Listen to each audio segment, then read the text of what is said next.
గజం కేవలం 500 రూపాయలతో 1210 గజాల భూమి కేవలం 6 లక్షలు మాత్రమే. అందరికీ నమస్కారం.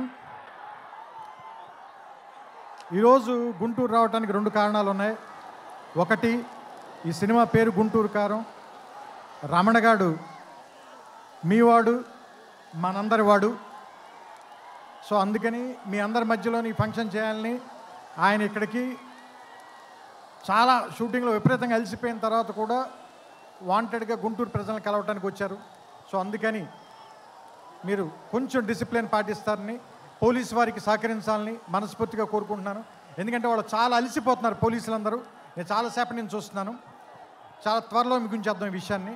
రెండో విషయం, సూపర్ స్టార్ కృష్ణ గారు తెలుగు సినిమాలో విడదీయలేని ఒక అంతర్భాగం. అలాంటి ఒక గొప్ప మహానటుడు, మహామనిషి. ఆయనతోటి నేను నేరుగా పనిచేయలేకపోయాను, కానీ ఆయన పనిచేసిన సినిమాకి నేను ఒక రైటర్ దగ్గర, పోసాని మురళి గారి దగ్గర అసిస్టెంట్గా పనిచేశాను ఆయనకి. సో ఆయనతో డైరెక్ట్గా పరిచయం కలిగినటువంటి సందర్భాలు ఒకటి మాత్రమే. ఆ తర్వాత నేను అతడు కలేజాల సినిమాలు తీసినప్పుడు ఆయనతో మాట్లాడడం, ఆయనతో గడిపిన ప్రతి క్షణం కూడా నాకు చాలా చాలా చాలా అపూర్వమైంది, అమూల్యమైంది.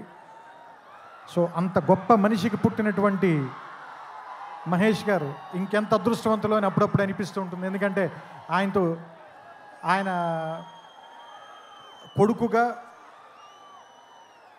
ఆయన్ని ఒక్కొక్కసారి నాకు అనిపిస్తుంది, ఆయన వెంచర్ చేయలేని సినిమాలు అన్నిటినీ వెంచర్ చేయడానికి, ఎక్కువ అడ్వెంచర్ చేయడానికి రెడీగా ఉండేటువంటి యాక్టర్ అనిపిస్తుంది ఆయన. అండ్ ఒక సినిమాకి 100% పనిచేయాలంటే 200% పనిచేసే హీరో ఎవరైనా ఉన్నారంటే మహేష్ గారు. ఇది చెప్పడంలో మాత్రం తెలుగు ఇండస్ట్రీలో ఎవ్వరు కూడా వెనక్కి తిరిగి చూడరు, ఈ మాట చెప్పడానికి ఎవరు కూడా. అండ్ నేను అతడు పనిచేసినప్పుడు ఎలా ఉన్నారో, కలేజా పనిచేసినప్పుడు ఎలా ఉన్నారో, ఈరోజు కూడా అలాగే ఉన్నారు. అంటే 25 సంవత్సరాలని మీరు అంటున్నారు, కానీ నాకైతే ఒక 2-3 సంవత్సరాలు కానీ క్రితమే ఇంట్రడ్యూస్ అయినటువంటి హీరోలాగానే అనిపిస్తున్నారు. చూడ్డానికి అంత ఎంగగా ఉన్నారు, మనసులోనూ అంత ఎంగగా ఉన్నారు, పర్ఫార్మెన్స్లో కూడా అంత నూతనంగా, అంత యవ్వనంగానే ఉన్నారు. ఆయనకి మరిన్ని వసంతాలు ఉండాలని, ఆయన్ని కృష్ణ గారి తరఫున మీరందరూ ఆయన వెనకాల ఉండాలని, ఆయన ఆశీర్వదించాలని మనస్ఫూర్తిగా కోరుకుంటూ, జనవరి 12వ తారీఖున థియేటర్లో కలుద్దాం. ఈ సంక్రాంతిని చాలా గొప్పగా జరుపుకుందాం, ఆనందంగా జరుపుకుందాం, రమణ గారితో కలిసి జరుపుకుందాం. థ్యాంక్ యూ, నమస్కారం.